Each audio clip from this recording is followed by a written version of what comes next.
Hey everybody, this is Perch, and we have an announcement of 6 new DC Go originals. What are DC Go originals? Well, they're original webcomic titles for DC Go, publishing on DC Universe Infinite DC UI, starting here in July. And these 6 titles are designed to be from the DC Universe, further expanding some of those characters and situations.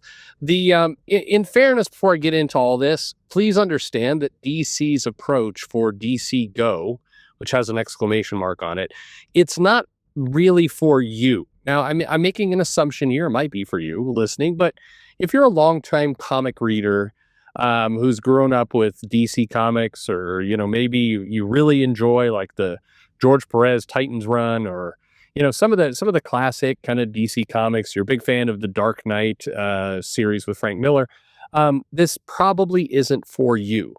This is intentionally intended for a younger audience, newer audience, web comic viewing audience. And so it's easy to kind of crap all over these things, but let's be fair. Fair is fair. If you're trying to attract a webtoons type audience, then going out the gate with the Killing Joke is not a good idea. That's not going to play well with that audience, even though it is a brilliant comic. Both things can be true. So these comics are not really intended for that audience. So what titles do we have? Well, the new webcomics include Warriors and a Wee Wonder by Stephanie Williams, Aquaman, Yo Ho, Hold Your Onto Your Hook by Josh Trujillo. We've got John Kent, This Internship Is My Kryptonite by Sam Camp. We've got Tales of Justice by Andrew Aiden. We've got My Little Warlord by Nina G. and The Magical Mysteries of Shazam by Steve Orlando. Okay? And then there will be more issues of Harley Quinn in Paradise and Nothing But, and it's his ass, Nightwing, as well. Those titles will be expanded. So what are these books? Well, Warriors and a Wee Wonder. Themysciria's strongest warriors unite to form the Amazon Babysitters Club.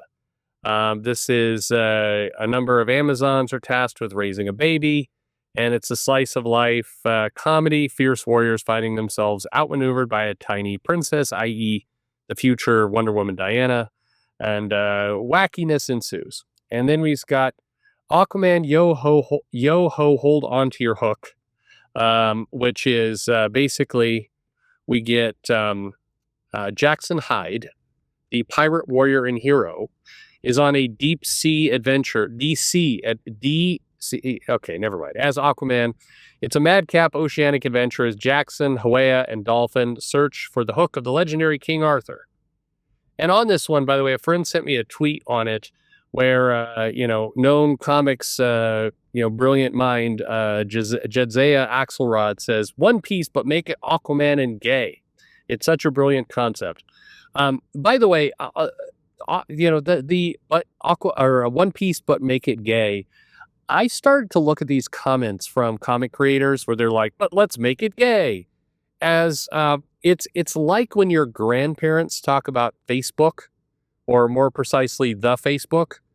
It has that same level of I mean, to me, it's just so out of touch.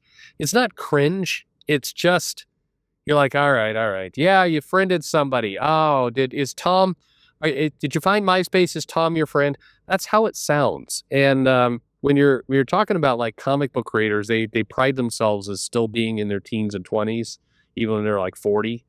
That's how, like, One Piece, but gay is brilliant. I mean, One Piece has gay in it, plenty of gay, and it's done well there because the creator is competent. I mean, what's funny is that we talk about kind of trans issues and trans characters in comics, and there have been trans characters in One Piece. And no, I'm not talking about Kaido's daughter, but there've been trans characters in One Piece that are actually handled both well and funny, and because Oda knows what the fuck he's doing. I mean, that's the difference. It's like, audiences won't accept trans characters. We are if they're written by competent writers. Like, you do a lot of things if you're written by competent people, as it turns out. Anyway, so we're getting One Piece, but with Jackson Hyde. Sure, it's One Piece, but gay. It's also a webcomic. Odds are there will be no gay. I know webcomics have gay content, but My guess is this will be a wacky, dumb comedy adventure. Okay. John Kent, internship is my kryptonite. Is he gets a Daily Planet internship, and he's got mundane chores like coffee run and research, and it's nepotism concerns because his mom is the editor in chief. All right. His best friend thinks his internship's a waste of time and talents. His boyfriend tries to be supportive, but is wary. Okay, whatever. All right. Then you got the Magical Mysteries of Shazam, and this looks like actually Shazam, but for a webcomic, which maybe for the concept of Shazam might work really well. Actually, we'll get some monsters and we'll get some kid. This one just looks like Shazam, and the family and everything else. See, like it doesn't feel like it's retooled for DC Infinite Go. It just looks like Shazam, so that's fine. My Little Warlord is the Warlord, but he's younger. This is he's on an island and he's trying to figure out how to get home, which has got dehydration, dysentery, and dinosaurs. The 3 Ds. And apparently, if you really want to make it popular, you give it the 4th D, Dick, because it needs to be gay, because that would make it brilliant. Anyway, no, I'm just kidding. There's no dick in this. Apparently, it's join Travis as he battles the world of wilderness. Okay, so he is a little warlord. All right, and then we got Taste of Justice, and this is every superhero has to eat in Taste of Justice. This is where the DC Universe superheroes cook and eat and bring Justice League office gatherings where they do this. This is clearly attempting to tap into the success of the DC, the Japanese, the Superman and food comics, which worked because it's Japan, but apparently we're going to get a U.S. version of food. And then you get more Harley Quinn in Paradise doing her thing, and Nothing But Nightwing, where he twerks apparently, or works. Anyway, whatever. Anyway, this is the DC. Again, as I said before, you can't fully critique this stuff because it is designed for a different audience. DC Universe Infinite, beginning in July, these new webcomics. Are you buying any of them? Are you buying the One Piece but gay? It's brilliant. Are you buying My Little Warlord, the DC Heroes Cook? Does this all sound like poison to you?